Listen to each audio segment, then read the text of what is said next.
মিশেল প্লাতিনির বাসায় চুরি, অন্তত 20টি মেডেল ও ক্যারিয়ারের উল্লেখযোগ্য কিছু ট্রফি নিয়ে গেল চোর। ঘটনার সূত্রপাত শুক্রবার ভোর 5:30টায় মার্শেইয়ের পূর্বাঞ্চলে বুচেস ডুরন এলাকায় অবস্থিত প্লাতিনির নিজ বাড়িতে এই ঘটনাটি ঘটে। হঠাৎ বাসায় শব্দ শুনে কি হচ্ছে দেখতে এগিয়ে যান প্লাতিনি। তখন তিনি কালো হুডি পরা একজনকে জানালার পাশে দেখতে পান। সে মুহূর্তেই প্লাতিনিকে দেখে দৌড়ে পালিয়ে যায় চোর। আরও জানা গেছে, বাগানের ছাউনির কিছু অংশ ভেঙে নিচে পড়েছিল, যেখানে ব্যক্তিগত কিছু উল্লেখযোগ্য অর্জন সাজিয়ে রেখেছিলেন তিনি।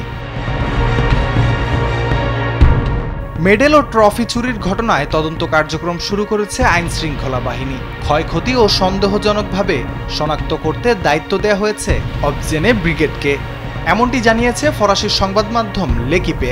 স্যান্ডেলিনা সো, রূপচর্চায় আভিজাত্য। ফুটবল বিশ্বের অন্যতম কিংবদন্তি মিশেল প্লাতিনি 3বার ব্যালন ডিওর জিতেছেন। ফ্রান্স জাতীয় দলের জার্সিতে 72 ম্যাচে 41 গোল করেছেন তিনি। এছাড়াও ইউরো জিতেছেন 1984 সালে। জুভেন্টাসের হয়ে জিতেছেন ইউরোপিয়ান কাপ, যা বর্তমানে বহুল পরিচিত টুর্নামেন্ট চ্যাম্পিয়ন্স লিগ। এমনকি ইউরোপীয় ফুটবলের সর্বোচ্চ সংস্থা উয়েফার 2007 থেকে 2016 সাল পর্যন্ত সভাপতির দায়িত্ব পালন করেছেন এই কিংবদন্তি ফুটবলার। রাফিউল ইসলাম রাতুল, কালবেলা।